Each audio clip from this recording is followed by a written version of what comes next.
Nausab na gyud ang season of Christmas, no? So una mo tungtong pag September, basta mo tungtong lang og bare months. Excited na din ta. Mag-count na din tas adlaw. Hello, 50 days left na lang. Hala, 30 days left na lang or even hala 7 days left na lang. Pero bago yan mga idol, kung kayo bago lang dito napadpad sa aking channel, sana po pakiclick po yung like, share, and subscribe. Samahan nyo na din ng notification bell button. Count na din tas adlaw. Hello, 50 days left na lang. Hala, 30 days left na lang or even hala 7 days left na lang. Karon halos di naman lang taka-feel sa spirit or essence sa Pasko eh. Nakaunahon na sad ba mo ana ang thought mga art or even naka-feel sad ba mo nga bisag padung ng Pasko wala gyud gihapon mo excitement nga na-feel diri sa sulod. Bisag karon 3 days left na lang Pasko na. Wala murarag normal day. Or bisag man na ang Pasko, yung nagtanaw mo ni nga video. Bisag nilabay na ang adlaw sa December 25, wala gyapon mo naka-feel.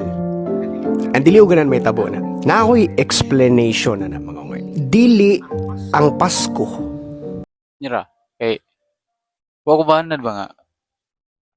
Seryoso kay si Ungart. Pero may siya kabuang no, pero karon seryoso ni siya. Abi na kog naay mga kabuang ang mosunod sa iyang mga pero feeling no ko murag seryoso ni siya. Paminaw na ta niya. Siguro nasa tay gamay nga ikatubag sa iyang kuan. So although sige, yun na. Ang nausap kundi kita. I'll explain it more. Sa kada kung bata pa ta, wala tayo lang ma-feel kundi joy. Excited ta permi, walay responsibilidad nga giatubang, walay mga obligasyon, natay mga choices, we have unlimited choices. Kumbaga, bata pa gud ta. Kumbaga murag any exciting things nga gigama para ning kalibutan na. If musulod na gani na ang season sa Pasko, is para nato para atua. Karon nga ni adult na ta, completely different. We have limited choices or even zero choices. Ang mga priorities nato syempre ni shift na. We have to be responsible sa atong kinabuhi, no? In fact, ang uban gani diri bisag December 24 sa gabi, Christmas Eve mo duty because we have to provide for ourselves and of course for our family. Meaning day ana, membro na ta atong tigama o exciting things aning kalibutan na dili na membro sa katong gamaan. Naji ba? Wala na'y kalahian sa definition sa joy sa katong bata patawag karong adult na ta.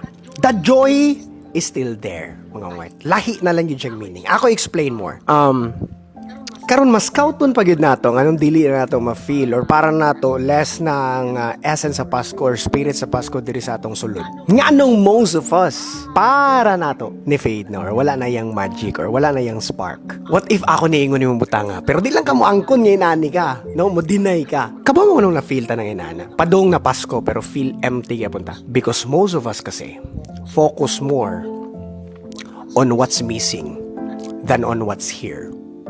No? Og nasulod na pud ta sa adulting era, mo lagi na gingon ganiha nga membro na ta sa atong tigamaan ni kalibutan na og exciting things dili na katong gigamaan, meaning na most of the time we are the giver na, dili na kita ang receiver.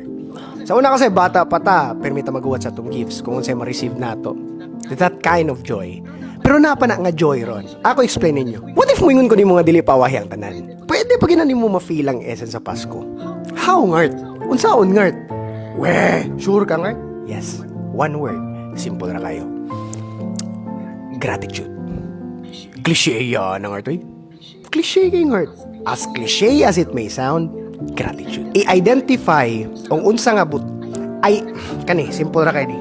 Pag-identify ang usa ka butang nga gipangandoy ra nimo sa una niya karonaan na nimo karon imo nang nakuha pero mao lagi na mura ra kag wala mura ra na nimo gamay na lang na kay nakuha naman nimo pero tutuki hunaw naa ug ingon, salamat Ginoo ko. Naabot naman din na ako, wala lang ako kabantay. Let me tell you a story. Honestly, UA, karong nga tuig, is a multi-million streetwear brand na siya. But na-plot twist na. Sadly, nanetabo. We didn't hit our quota for almost 3 months na, starting bare months. Bare months pa gid, where kusog mamalit ang tao. Where ang panahon or ang season nga naay buying power ang tao. Nga naman na, things happen. dagag rejects tungod sa tela sa mo supplier, and para nako business is inana gyud, natural nga may tabunan. Yes, nindot lang paminaw, naka-open mig shop, nakahimo mig building for production. Million ang kita sa UA, but yes, million pud ang expenses. And yeah, that's the nature of business. Dili man tanan adlaw, permi Pasko. Maybe next year is our first profitable year, hopefully. Well, ang point is, yes, wala pa may naka-profit sa UA. But the question is, ang negosyo, nibayad ba sa mong needs diri sa balay? The answer is yes. Ang negosyo, nakapasweldo ba sa akong 70 ka employees? The answer is yes. Ako sekretary ni Dol gapon. She said, "Sir, mo ni atong status, no? Check and balance, financial status sa UA. Inlet, outlet, income, outcome." Pagtanaw na ko, asa ba? Dagan kig pula. Nga naman, na yung mga kota nga na hit. Pero, gisigawin ako. So, kumusta akong gipa-compute nga expected expenses na to karong party, karong December 23. Ugma. Siya, oh sir, man na to, money. Pagtanaw na ko, almost 500,000.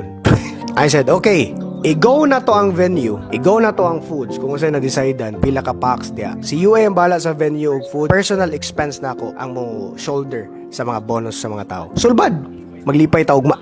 As long as ni survive ang negosyo, as long as nakapasweldo pa ta sa atong mga workers and staff, as long as healthy akong family, healthy tanan, healthy si Joanna, healthy si Naya, and happy si Naya Buyag, ting si Pata, itong bata ato. As long as makaspend ko og another Christmas with my mom battling with stage 3 cervical cancer, Christmas is still here. Christmas is still exciting. The message that I want to relay mga is, you have to have that mantra, no? Nga, look at the brighter side of life and you will feel better. Why? Kung may bagyo nga magpundura, mabita na ningon ng weather forecast, okay, yung bagyo natin ay dumaan na, meaning muagira. Ugmana, or sa next 2 days, sunrise, life. So, maulit ito mga word. Dili ang Pasko ang nausab, kundi kita. Kumbaga, nakalimot na tag-embrace sa mga small things sa kinabuhi. Post na lang ulit rin. Kaya akong ito makalimod yung kuskuan. So, mo to siya. Ang sakto to yung gingon. Ay, dili siya. Wala ko nagingon ha. Wala ko nagingon nga. Mas sakto ko kaysa kay Ongart or nasayop na siya. Pero sa ato ang mga simple nga tao, siguro simple man na si Ongart niya karon is, or basin siguro wala ta kay bawo, basin og ang kanang kwartahan na sila daan si Ongart. Kwartahan na siya daan iyang pamilya. So para sa ko ano nga normal nga tao kanang ang ako lang ni in behalf lang niya sa ako ang sauna. In behalf nga ako sa una kay Katoliko man ko sa una karon dili naman. So ako ra ning ikuan. So although dili mi mo celebrate og Pasko, so di na lang ko nako ni sulti nga nganong dili mo celebrate og Pasko kay para di sad magkalalis ba.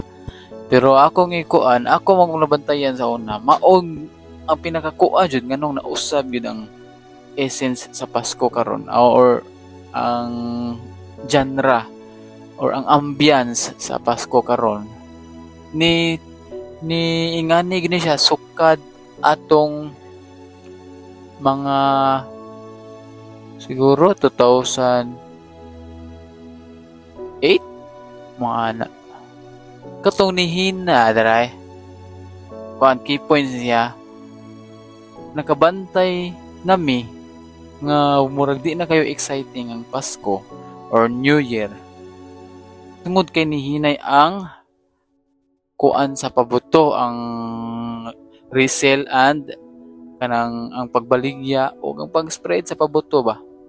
So maog ni siya laptop di kini siya lang mga kuan mga idol di kini siya lang mga hinungdan pero maog ni siya pinakadakong epekto nganong ni kuan jud nganong ni nawag yun ang spirit sa Pasko sa una. Sa ako ano na feel ha. Although karon di na ako na ma-feel kay siyempre na may gitawag nga basta na kay ako ra nang kuan anong dili mo kuan og Pasko. Pero mao na siya kung na-feel sa una nga sa mo na tong pagkakuan ni Duterte pagka pro Duterte ko ha. Ang ko lang nawa siya ang ang excitement sa Pasko tungod kay ano ipabuto. Sa una September pa lang tungod rin sa pabuto. October pa lang nanay pabuto, ma-feel na dahil mo ng Pasko.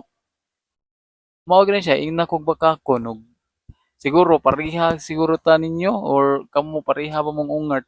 Basta ako as kanang normal kanang nga mamamayan diri sa Pilipinas, mo gani siya akong namatikdan.